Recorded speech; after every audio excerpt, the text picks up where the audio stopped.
When my grandmother Eleanor passed away last spring, she left me $230,000.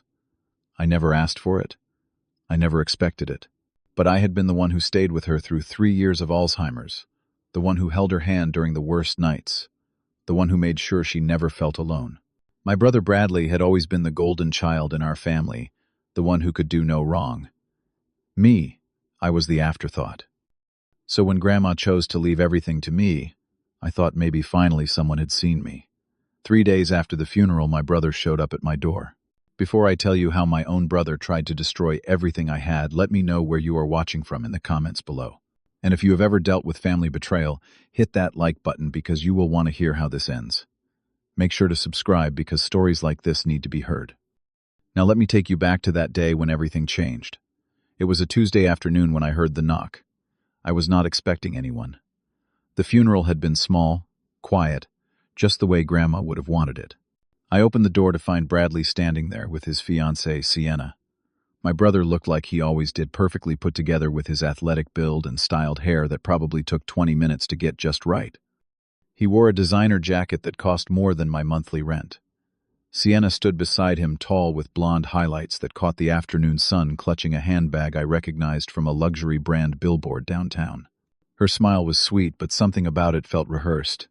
Bradley did not say hello. He did not ask how I was holding up. He walked straight into my living room like he owned the place and turned to face me. "Where is everyone else?" he asked. I told him it was just me. His eyes narrowed slightly. "We need to talk about the inheritance," he said. I felt my stomach tighten. I had known this conversation was coming, but I had hoped for more time. I told him Grandma had left it to me. His face changed instantly, shifting from confident to shocked to angry in the span of 3 seconds. "What do you mean? She left it to you?" he said, his voice rising. I tried to explain calmly. Grandma had made her decision. She had her reasons. But Bradley was not listening. He started pacing my small living room, running his hands through that perfect hair. Sienna placed a hand on his arm, whispering something I could not quite hear. Then she turned to me, with that same practiced smile. "Can we sit down and talk about this?" she asked. Her voice was honey smooth, like she was trying to sell me something. They sat on my couch without waiting for an invitation. Sienna pulled out an iPad from her oversized bag and started swiping through photos. "These are the venues we have been looking at," she said, turning the screen toward me. The images showed a gorgeous beachfront resort in Hawaii, white sand, stretching into turquoise water palm trees swaying against a sunset sky. It was the kind of place people saw in magazines and dreamed about. "Our dream wedding," Sienna continued. "We have already put down a $20,000 deposit." Bradley leaned forward, his elbows on his knees. "The total cost is $300,000, he said. "We need $280,000 more." He looked at me expectantly, like I was supposed to immediately understand what he wanted. I stayed quiet, waiting. "Look, Dan," Bradley said, using that tone he always used when he was about to ask for something big. "We are family. Grandma would have wanted us to be happy. You should split the inheritance with me. It is only fair." I felt something cold settle in my chest. Fair. The word hung in the air between us. I thought about the 3 years I had spent caring for Grandma while Bradley was too busy building his real estate career. I thought about the nights I slept on the uncomfortable chair beside her hospital bed when she had pneumonia. I thought about how she would call my name in the middle of the night, scared and confused, and I would be there to calm her down. Bradley had visited maybe 5 times in 3 years. 5 times. I told him no. I said Grandma had made her choice, and I was going to respect it. The room went silent. Bradley's face turned red. "You manipulated her," he said, his voice tight with anger. "She was sick. She did not know what she was doing." I felt the accusation like a slap. I stood up, my own anger rising now. "Grandma was perfectly clear when she made her will," I said. "She had her lawyer present. Her doctor confirmed she was mentally competent. This was her decision, not mine." Sienna jumped in her sweet voice, turning sharp. "This is so selfish, Dan. We are talking about one day, the most important day of our lives. Do you really want to be the reason we cannot have our dream wedding?" I looked at her, this woman I barely knew, and felt something break inside me. "Your dream wedding is not my responsibility," I said quietly. Bradley stood up, his fists clenched at his sides. "You are making a huge mistake," he said. "We could fight this in court. We could prove she was not in her right mind." I walked to my desk and pulled out a folder. Inside were copies of everything. The will notarized and witnessed. The doctor's statement about Grandma's mental capacity. The lawyer's notes from their meeting. I had known this might happen, so I had come prepared. I showed Bradley the documents. He barely glanced at them before shoving them back at me. "This is not over," he said. Sienna grabbed her iPad and followed him to the door. As they left, Bradley turned back one more time.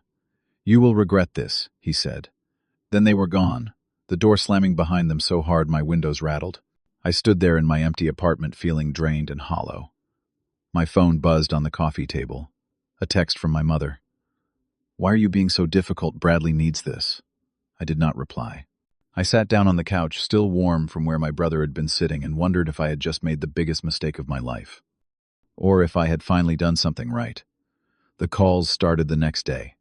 My mother phoned 3 times before I finally answered. Her voice was strained, tired. Patricia had always been soft-spoken, but now there was an edge to her words.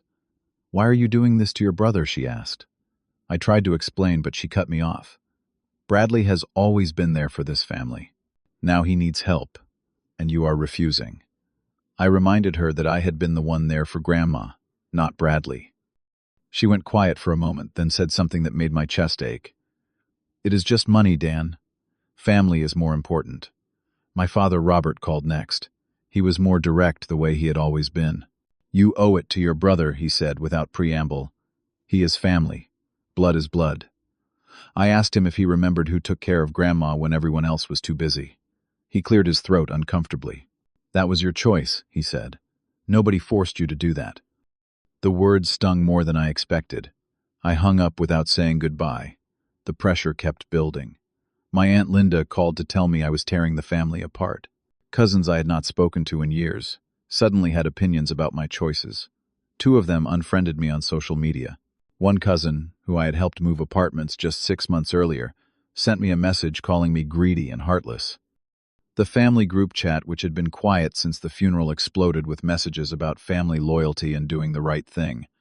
Nobody mentioned the 3 years I spent caring for Grandma. Nobody asked how I was handling her death. I started to doubt myself. Late at night, I would lie awake and wonder if I was being selfish. Maybe I should just give Bradley half. Maybe that would bring peace to the family. But then I would remember Grandma's face during one of her lucid moments, about 6 months before she died. She had grabbed my hand with surprising strength and said, "You are the only one who really stayed. I want you to have something good, something that reminds you that your kindness mattered." Those words had meant everything to me. I could not betray them, even if it meant standing alone. 4 weeks after the funeral, I was checking my email when something caught my eye. A message from my bank with the subject line, "Request for wire transfer confirmation." My heart started racing. I had not requested any wire transfer. I opened the email immediately. It stated that someone had submitted paperwork requesting the transfer of $200,000 from my inheritance account to an external account. The transfer was pending approval, waiting for my verbal confirmation. I grabbed my phone and called the bank, my hands shaking so badly I almost dropped it twice. The representative who answered was named Gloria. She had a calm, professional voice that helped slow my racing thoughts. I explained that I had never authorized any transfer. She asked me to hold while she pulled up my account. After what felt like an eternity, she came back on the line. "Mr. Thompson," she said, "we have paperwork here with your signature and a notary stamp. It requests the transfer of $200,000 to an account listed as Bradley Thompson Wedding Fund." The room spun. I told Gloria I had never signed anything. She assured me they would freeze my account immediately and launch an investigation. She said they would email me scanned copies of the documents within the hour. I thanked her and hung up, then sat staring at my phone, trying to process what had just happened. My brother had tried to steal from me. Not just money. He had tried to steal what Grandma had left me, what she had wanted me to have. The email arrived 30 minutes later. I opened the attachment with trembling fingers. There it was, a wire transfer request form with my name printed at the top. Below it was a signature that looked remarkably like mine, flowing and confident. But I had never signed this document. I had never even seen it before. The notary stamp in the corner looked official, complete with a seal and a signature from someone named Robert Martinez. Below the notary information was the destination account Bradley Thompson Wedding Fund. I sat there staring at the document for a long time. My brother had forged my signature. He had created fake paperwork with a fake notary stamp. He had actually tried to steal $230,000 from me. And he had been confident enough in his plan to name the receiving account after himself. The audacity of it was almost impressive. Almost. I knew I needed help. This was beyond anything I could handle alone. I searched online for lawyers specializing in estate fraud and found a firm downtown with good reviews. I called and explained my situation to the receptionist. She put me through to an attorney named Marcus Rivers. His voice was deep and reassuring, the kind of voice that made you feel like problems could be solved. He listened to my story without interrupting, then asked me to email him copies of everything. 2 hours later, Marcus called me back. "This is clear forgery," he said, "and it is a serious crime. Wire fraud, identity theft, potentially more depending on what we find." He recommended hiring a private investigator to trace how Bradley had obtained my signature and created the fake notary stamp. He knew someone good, he said. Someone discreet. Her name was Jasmine Cole. I met Jasmine at a coffee shop the next morning. She was younger than I expected, maybe early 30s, with sharp eyes that seemed to take in everything at once. She listened to my story while taking notes in a small leather notebook. When I finished, she asked for access to any old correspondence between Bradley and me. "Anything with your signature on it," she said. "Birthday cards, letters, anything at all." I thought back. Years ago, when Bradley and I had still been close, we used to send birthday cards. I probably had some saved in a box somewhere. It took me 3 days, but I found them. Old cards from birthdays and holidays, back when our relationship had been different. Some had my signature at the bottom. I gave copies to Jasmine. A week later, she called me with news. She had traced the notary stamp. It was fake, purchased from someone on the dark web who specialized in creating fraudulent documents. More damning, she had found email evidence. Bradley had contacted this person, sending them a scanned image of my signature from one of those old birthday cards.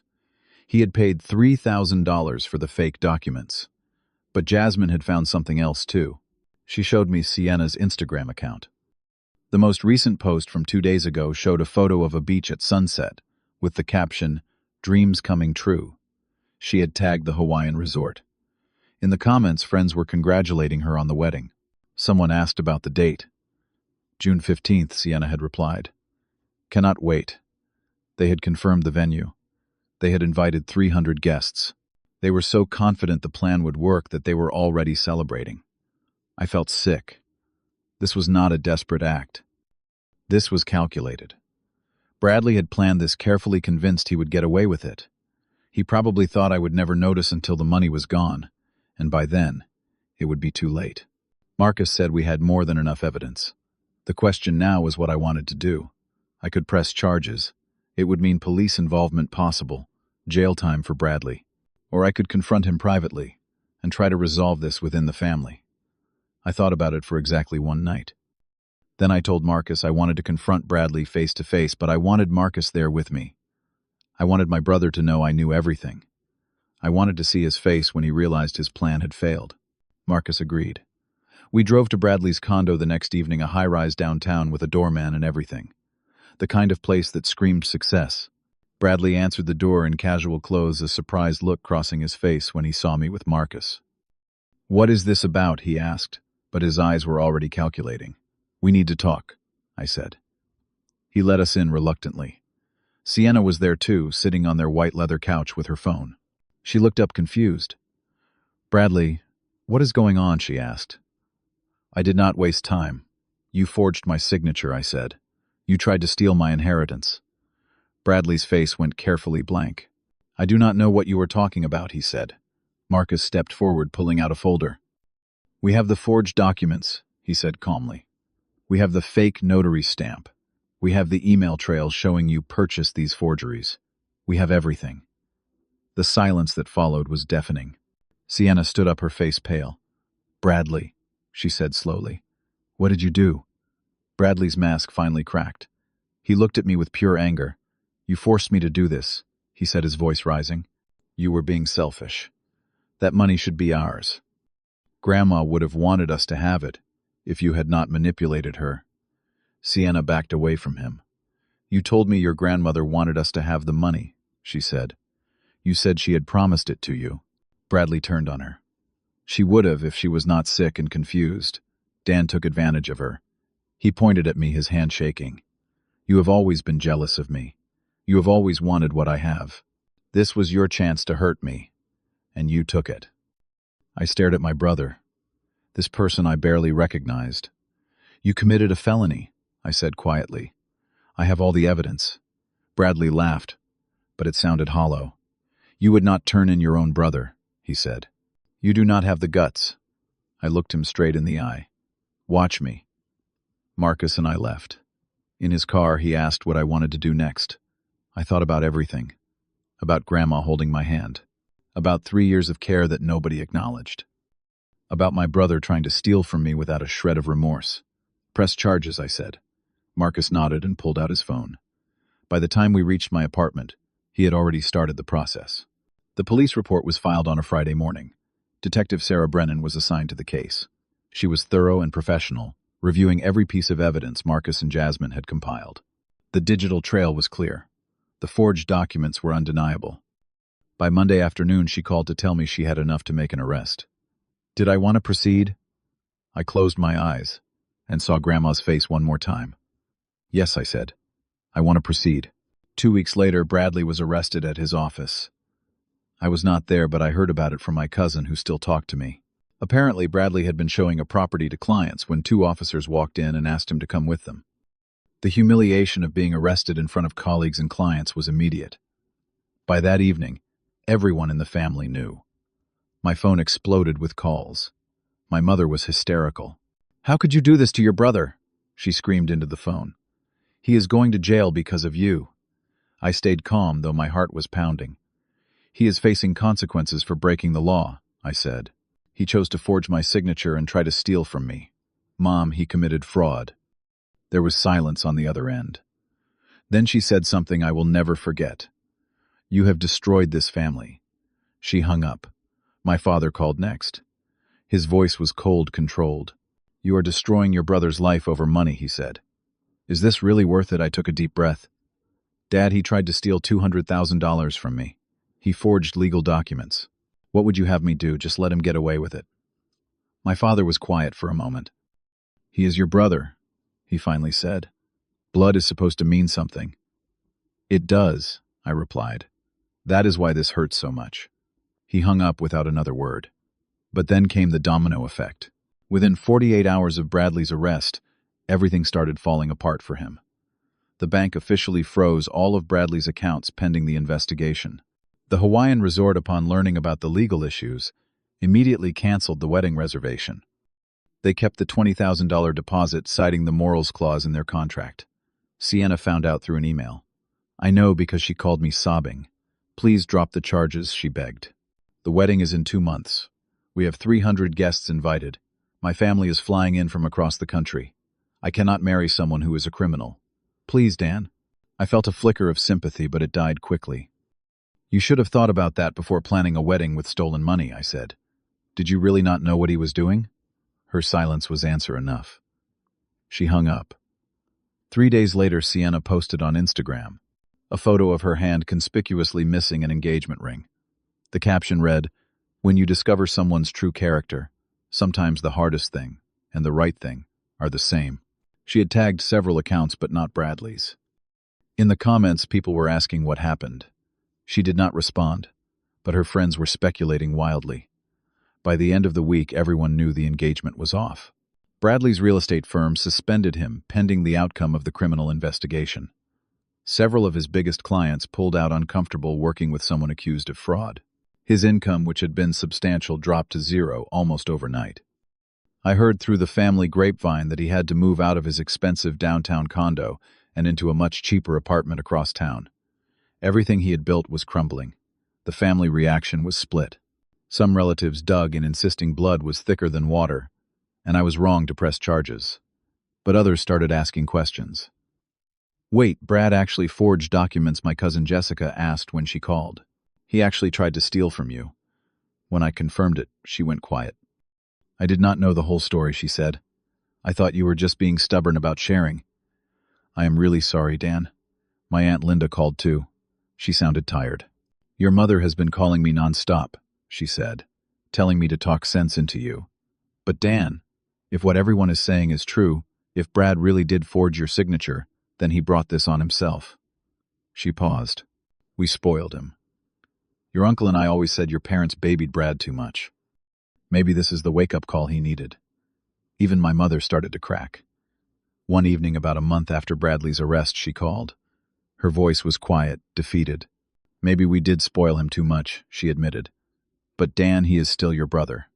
He made a mistake. I gripped the phone tightly. Mom, this was not a mistake. This was a calculated plan to steal from me.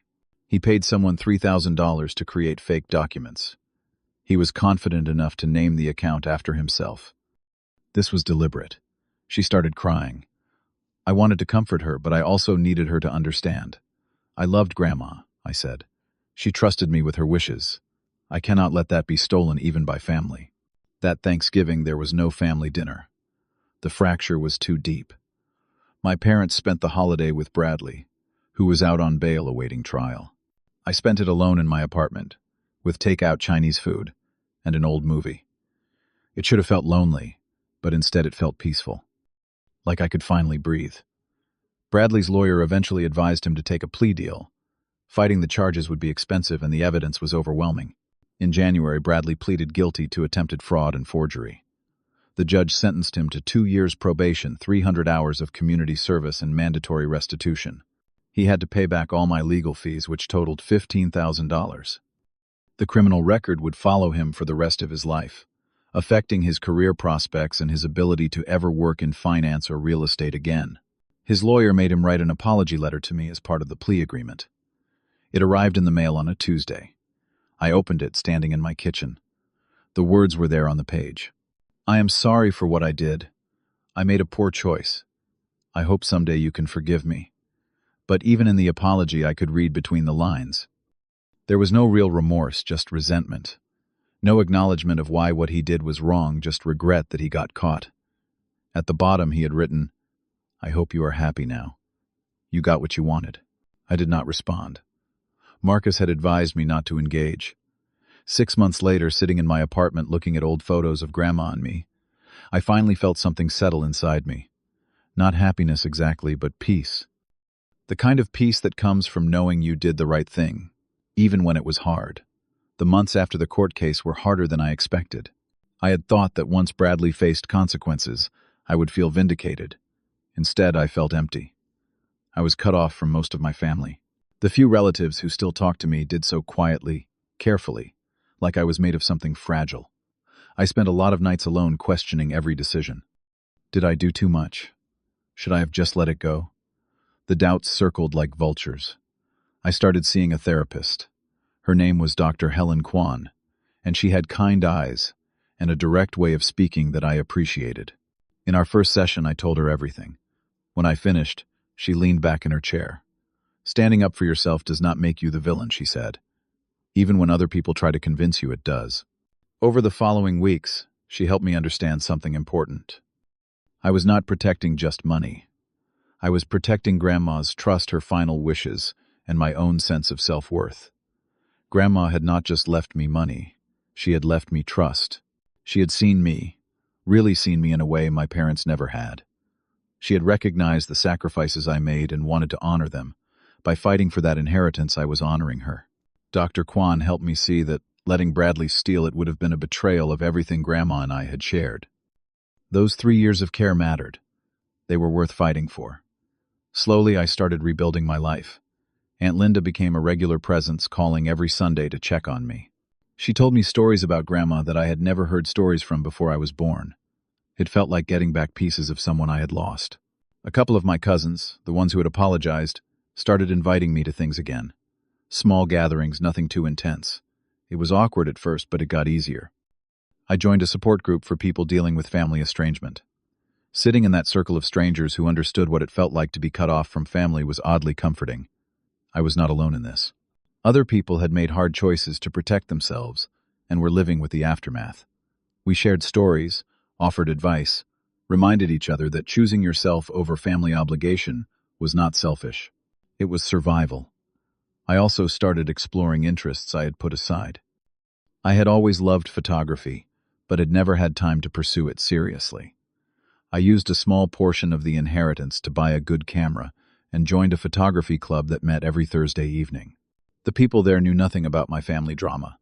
To them, I was just Dan, the guy who liked taking pictures of architecture and street scenes. It was refreshing to be seen as something other than the guy who turned his brother in. Professionally, things changed too. I had always wanted to go to graduate school but could never afford it. With the inheritance, I could finally enroll. I chose a program in social work inspired by my time caring for Grandma. I wanted to help other families navigate the difficult waters of aging and illness. My first semester was challenging but fulfilling in ways my old job never had been. I also started volunteering at a nursing home across town. It was my way of honoring Grandma's memory. The residents there reminded me of her in small ways. Their stories, their wisdom, the way they lit up when someone took time to really listen. One woman, Mrs. Yang, was especially kind to me. She was 92 and sharp as a tack. One afternoon, after I had been volunteering for about 3 months, she grabbed my hand. "You have a good heart," she said. "I can see it. Do not let anyone dim that light, okay?" Her words stayed with me for days. Through all of this, I was learning to rebuild my sense of self-worth without needing my family's approval. For so long, I had been the forgotten child, the one who did not quite measure up to Bradley's shine. But Grandma had seen something different. And now slowly I was starting to see it too. I was strong. I was capable of standing up for what was right even when it cost me everything. That was worth more than any inheritance. Then on a Saturday afternoon, about a year after the court case, I heard a knock on my door. I opened it to find my father standing there. Robert looked older than I remembered, more tired. His eyes were red-rimmed. "Can I come in?" he asked quietly. I stepped aside and let him enter. We sat in my living room, the same room where Bradley had demanded the inheritance what felt like a lifetime ago. My father did not speak for a long moment. Then, to my shock, tears started running down his face. "I am sorry," he said, his voice breaking. "I was wrong. About everything. We favored your brother. We took you for granted. And when you needed us to support you, we turned our backs." He looked at me with so much pain in his eyes. "Your grandmother saw what we did not see. You were always the strong one, the good one. And we punished you for it." I did not know what to say. Part of me wanted to stay angry to protect myself. But another part, the part that still loved my father, despite everything, wanted to believe this was real. We talked for 2 hours that afternoon. He told me how Bradley was doing, living in another state now, trying to start over. He told me how my mother was struggling with guilt and grief, how the family gatherings felt hollow without the unity they used to pretend existed. The conversation did not fix everything. Years of hurt could not be healed in one afternoon, but it was a start. My father hugged me before he left, something he had not done in years. "I will do better," he promised. "I want to do better." I nodded, not quite ready to forgive, but willing to try. My mother sent a birthday card 2 months later. Nothing elaborate, just a simple card with a note inside. "Thinking of you. Love, Mom." It was not much, but it was something. I put it on my refrigerator where I could see it every day. A small step toward healing. As for Bradley, I heard updates occasionally through family members. He had moved to another state, found a new job in sales, started dating someone new. We never contacted each other. I did not hate him anymore. I had moved past anger into something closer to indifference. Some bridges, I realized, are meant to stay burned. Not out of spite, but out of self-preservation. I wished him well from a distance, but I had no desire to reconnect. That part of my life was over. Sitting here now, 2 years after everything fell apart, I think about what I learned. Inheritance is not just about money. It is about honoring the love and choices of the people who came before us. Grandma chose me, and protecting that choice meant protecting her memory. Standing up for yourself does not make you cruel or selfish.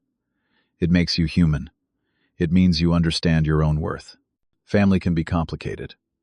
Blood does not automatically entitle someone to your loyalty, especially when they use that connection to hurt you. Self-respect is not negotiable, not even for the people who share your last name. Being the forgotten child taught me resilience that Bradley, the golden child, never had to develop. He crumbled when things got hard because he had never learned how to stand on his own. The greatest inheritance Grandma left me was not the $230,000. It was the lesson embedded in that final act of love. Your worth is not measured by who loves you the loudest, but by who shows up when it matters. She showed up for me by recognizing the care I gave her. And I showed up for her by protecting her final wishes, no matter the cost. So, let me ask you, have you ever had to choose between family loyalty and doing what was right? Have you ever stood alone to protect something that mattered? Drop a comment below and share your story. If this resonated with you, hit that like button and subscribe to the channel so you do not miss more real stories about real struggles. Share this with someone who needs to hear that standing up for yourself is not wrong. It is necessary. Thank you for listening to my story. I hope it reminds you that sometimes the people who test you the most are teaching you who you are meant to become. And sometimes the hardest person you will ever have to stand up to is the one who shares your last name. But on the other side of that hard choice is peace. Real lasting peace. And that is worth fighting for. Take care of yourselves out there. Choose your worth. And remember, you are stronger than you think.